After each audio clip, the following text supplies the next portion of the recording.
कीर्ति जेहि वेद निरूपा, निजानंद निरुपाधि अनुपा।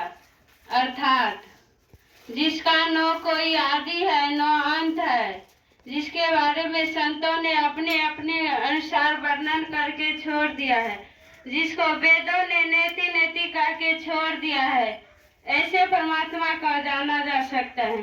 क्योंकि इसी की अनुभूति प्राप्त करने के लिए ने प्रभु ने जीव को मानव का शरीर प्रदान किया है। रामायण में तुलसी बाबा ने वर्णन किया है, ब्रे भाग मानुष तन पावा, सुर दुर्लभ सदग्रंथ ही गावा, साधन नाम मोक्ष कई द्वारे, पाही जेहि परलोक सवारे।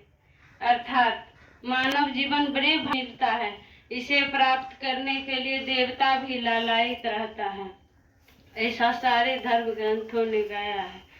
यह मोक्ष प्राप्ति के लिए का धाम कहा गया है। यदि मानव जीवन पाकर भी हमने परम पद की प्राप्ति नहीं किया तो मानव जीवन धिक्कार है, जन्म लेना है। कठोपनिषद में धर्मराज ने नचिकेता को समझाते हुए कहा कि यह चेदि वेदी द सत्यमस्ति न चेदि न वेदी महंति विनिष्ठो, भूतेषु भूतेषु धीरा प्रत्यास्मा लोका मिथ्या भवन्ति। अर्थात हे नचिकेता, जिसने मानव शरीर में श्वास रहते हुए प्रभु की जानकारी प्राप्त कर लिया तो कल्याण है, अन्यथा महाविनाश है। वैसे जीव को अनेक योनियों में जन्म लेकर अनेक प्रकार के कष्ट को सहन करना पड़ता है। आदि ग्रंथ में भी इसी बात का जिक्र किया है। भई प्राप्त मानुष देहोरिया, गोविंद मिलन किया तेरी बेरिया, अवर काज तेरे कितने नकामा, मिलो साधु संगत भजो केवल नामा। अर्थात यह जीवन गोविंद से मिलने के लिए मिलता है। रामायण में आया है कि राम सिंधु दान सज्जन धीरा, चंदन तरु हरि संत समीरा, सब कर फल हरि भक्ति सुहाई, सो बिन संत न काहू पाहि। अर्थात प्रभु परमात्मा समुद्र है और संत महात्मा बादल। यानी कि किसी व्यक्ति को प्यास लगी हो और वह चाहे कि समुद्र के पानी से अपनी प्यास को बुझा ले तो प्यास नहीं बुझेगी, प्यास की तीव्रता और अधिक बढ़ जाएगी, क्योंकि समुद्र का जल खारा होता है। वही जल जब वाष्प बनकर बादल का रूप धारण कर लेता है तो वर्षा के पानी से कोई भी इंसान अपनी प्यास को बुझा सकता है। ठीक उसी प्रकार प्रभु परमात्मा समुद्र है और संत महात्मा बादल। परमात्मा रूपी समुद्र को संत रूपी बादल के द्वारा प्राप्त किया जा सकता है। सारे कर्मों का फल भक्ति में ही निहित है, जो संत महात्माओं के बिना प्राप्त नहीं किया जा सकता। उदाहरण स्वरूप आप माता सबरी के बारे में तो जानते ही होंगे। उनको भक्ति तब प्राप्त हुआ जब परम पूज्य बाबा मतंग ऋषि के सानिध्य को पाया। तब मतंग ऋषि की कृपा से ही भक्ति की प्रकाष्ठा को पार गई, जिसके फलस्वरूप साकार ब्रह्म सतगुरु प्रभु श्री राम नंगे पैर चलकर माता सबरी की कुटिया पर जाकर नवधा भक्ति का ज्ञान दिया।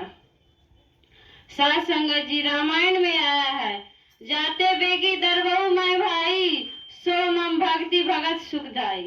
अर्थात प्रभु श्री राम ने अपने मुखारबिंद से कहा, हे भरत, मैं उस व्यक्ति के चारों ओर घेरा लगाते रहता हूँ जिसके अंदर भक्ति रूपी खजाना मौजूद हो। यानी कि भक्ति की खजाना मौजूद हो।